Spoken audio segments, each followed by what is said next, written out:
Hey, Brendan over here. So take me through how you got this fight. We found out, obviously, Anthony Hernandez had to withdraw. Was it just, one phone call that it came together? Sort of tell us how you ended up getting this fight. No, it wasn't one phone call for sure. It was three.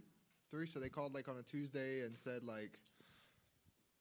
Fluffy was out and that we were going to put my name in the box. Thursday comes.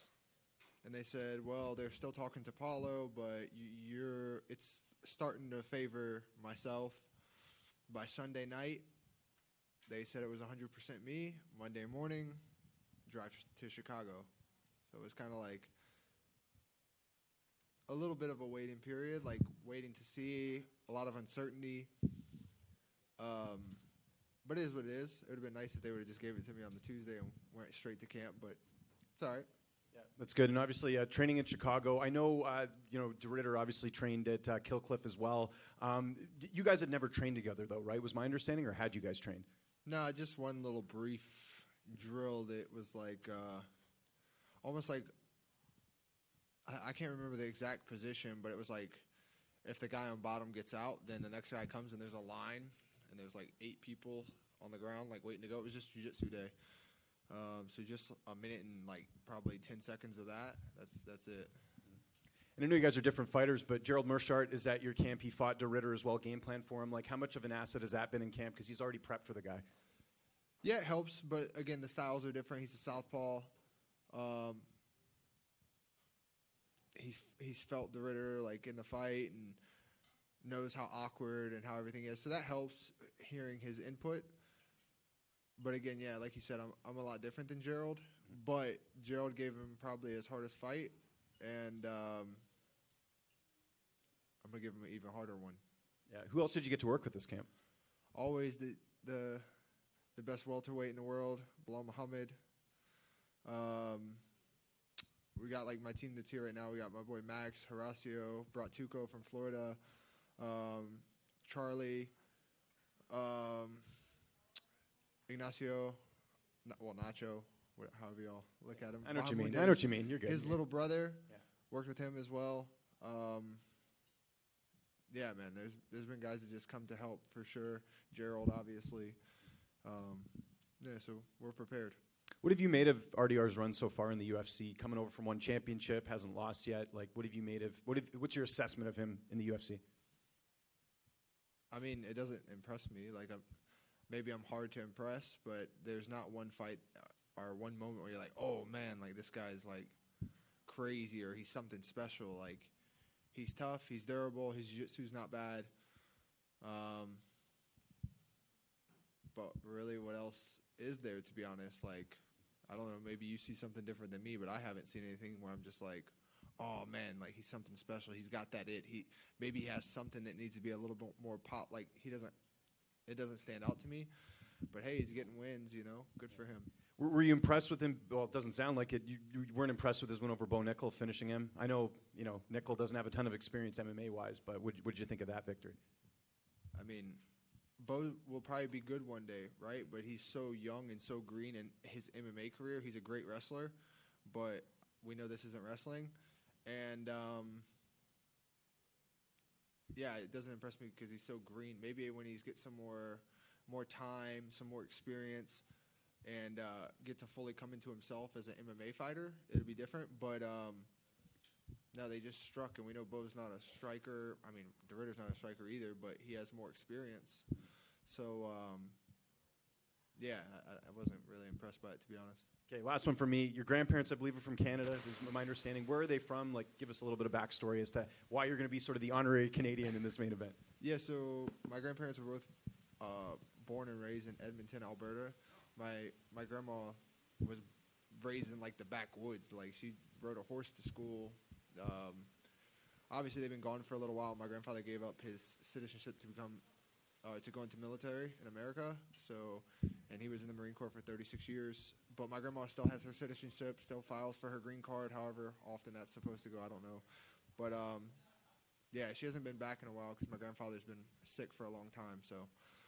But yeah, it's just honor and pay homage to that side of my family. Yeah, just a tip: don't cheer for the Oilers this week. People in Vancouver don't like them. That's the hockey team, the Edmonton Oilers. So. Yeah, the how you pronounce it? The Canucks. Canucks. There you go. There you go. Learn something every day. Thanks, Brendan. Hey, Brendan, right here. Just to follow up on that, you said it was like 3 phone calls for this to come together, but had you already been looking for a fight? Were you looking to get in, or was this just about the opportunity? No, for sure. I was looking to fight like early November because how my kid's birthdays plays out and hunting season. I always try to fight before November to finish off the year. So I was pushing for like that November 1st, November 8th card. Worst case, MSG. But they, end of the year is kind of funny. They have guys that need fights that haven't fought enough or whatever the case may be. So it was getting to where it was like, oh, maybe December, oh, maybe January. And I was like, I can't fight January. Like, I have another baby that's going to be born around that time, and I don't want there to be any potential conflicts. So I was trying to get something on the books because normally when you book something, I don't know, you may have potentially 9, 10, 11 weeks, and then it allows me to ease into training, ease into the diet, and just kind of, I don't know, that's just how I approach it. But, yeah, I was trying. And then I know you said you weren't impressed with RDR, but obviously the talk about this had been as almost like a title eliminator when it was with Fluffy. So was that a big part in factoring in, hey, this is the one I want? Not really. For me, it's just like I've always wanted to fight the guy. And why I think it's a great matchup for me. It just comes down to that simple. I think it's a great matchup for me stylistically. And what better way to hit the top 5 than to beat him and beat him on a main event, back on the poster. It's just kind of putting me back where I planned to be honest with you. So that was the opportunity, and bigger the risk, bigger the reward.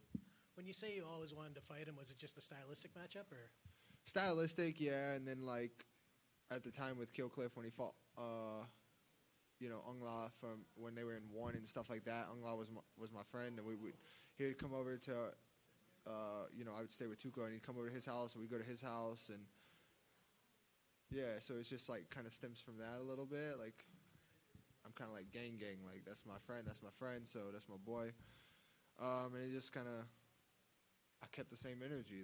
That's really it. I just kept the same energy. Now you come to here to UFC, and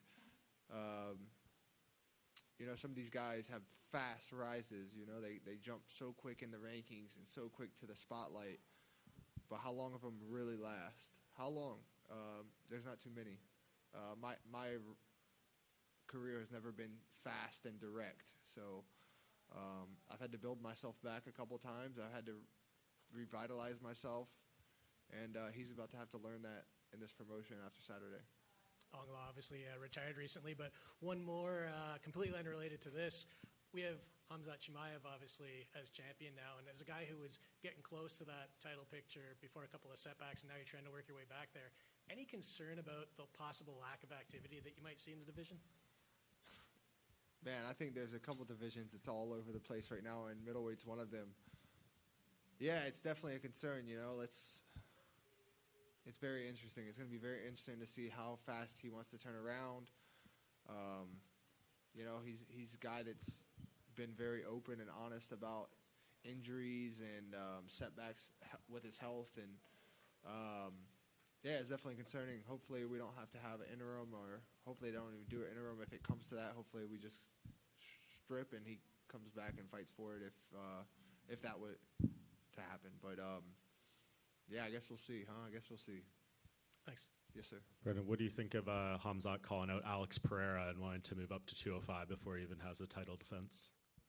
I think that's kind of like the story of Chimaev, right? Like, he just talks a lot. He gets a lot of eyes. Like, it's not to the degree, but it's like Conor talking just to stay relative. Obviously, like, Chimaev's not that bad, right? He doesn't say that much stuff and that much reckless stuff, but I don't know. I think he's got a lot of work to do in our division first. And it's not like he's a huge 85er that's cutting a lot like Alex was to get to 85 to where it's like, all right, I became a champion. I defended once. Like, let's just go up or whatever. Mm-hmm. So, it's weird, but I don't think that's in his future right now. Do you think Nasruddin Imavov will send you a thank you note after Saturday? Because I feel like if you win this, you're probably clearing the way for him to get the shot for sure. Man, I guess we'll see. I think the champion has a little bit of say of who he fights next. Not full say, obviously. The UFC is going to do what they want to do. They're the boss. But I think he has a little bit of pull. And if I go out there, because he was talking so much about the Ridder, wanted to test his grappling and stuff against the Ridder. If I go out there and beat him definitively, you never know. He could say my name, and the UFC could get it. But we'll see. I'm just more focused on Saturday. I don't care what happens with Imavov. I don't care what happens with Chimaev unless it's about me. Right now is Saturday, beating De Ridder, and doing it in impressive fashion. And you mentioned earlier, like the ups and downs of the careers, the hard moments you've had. How much pressure do you feel to get this one, right? Like, do you feel like there's only a finite of these type of opportunities that are going to come your way? Not necessarily. I'm only 29, so I've still got time, plenty of time. But I feel like right now is a good moment in my life, in my career. I feel like everything's set in place for me to make a real title run, put these guys away, or beat them in really good fashion, get a belt, defend it a couple of times, and then sail off into the sunset. I know I heard you talking yesterday about the whole Kill Cliff side of it, Robbie Lawler, and kind of taking that side in camp. Do you feel like you're fighting more than RDR in the situation a little bit? Like, is this going to be more gratifying to know that you overcame all of that side of it too? No, not really. I mean, end of the day, none of those guys have to step in there and fight me. He does. He has to step in there and feel everything like 100% power, 100% speed. Like, you have to feel it in real time. Nobody else does. It is what it is, man. It's just a business. Sometimes it's very shitty. Sometimes it's demoralizing a bit, or just kind of catches you off guard. But I've been around a long time, and I've seen it many times. So it is what it is, man. I'm just happy with where I'm at. I focus on myself. I have a great team around me. Guys that really care about me and as a person, not just if I'm going to win this fight or everything like that. So life is good, man. My family's healthy. I'm healthy. My friends healthy. We're all happy. They're having a good time in Vancouver. So, yeah, man, everything's good. Hey, Brendan. Kind of going back to the beginning when you were saying, like, man, I haven't really seen too much out of RDR that really impresses me. I don't want to discredit his wins, but when you look at the strength of schedule, like, he got Kevin Holland at 85 when Kevin should be fighting at 70. He got a young Bo Nickel, and then he got Robert Whittaker like 24 fights into the UFC, right? So when you see that, do you think people are kind of getting an illusion there that he's actually more impressive than he is? For sure. That's what I've been saying the whole time. It's not the Whittaker that fought like Yoel Romero or his come up where he was really at the top of his game. Bo Nickel, like you said, super green, super young in his career. Kevin Holland, I fought Kevin Holland when he was, coming off of Thiago Santos and my debut. So, he hasn't fought guys that are like young, hungry, guys that are even his size, guys that are, and most of the guys he fights, for the most part, are scared to go to the ground with him. So like they kind of act different. I think Whittaker was one of those guys, to be honest. By the time he found his timing and built the confidence that he could stuff the takedowns, he was already too tired. Like, for some reason, he was just too tired. I'm not that guy. I'm not scared to go to the ground with him. The thing with me is everything is on my time. I'm not on his time. But when we fight, everything's going to happen on my timeline, not on your timeline. So when I want to go to the ground, then we're going to go to the ground. If I don't want to go to the ground on your time, because he's probably going to shoot in it could be the first 10 seconds. It could be in the first minute. But before 2.5 minutes of the first round, he's going to shoot. I promise you he's going to shoot. And I'm going to stuff it, and I'm going to continue to beat him up and make him pay for it. But again, to answer your question, yes, I definitely think everyone's building this hype and this false sense of he's something that he isn't. He isn't this guy. He's not that guy. Like, he hasn't had a guy put it on him for real. Like, and him have to take it and withstand it. He's just not that guy. He's not that guy. He's not built like me. Like he's not built. He's just not built. We're not built the same. Thanks, fellas.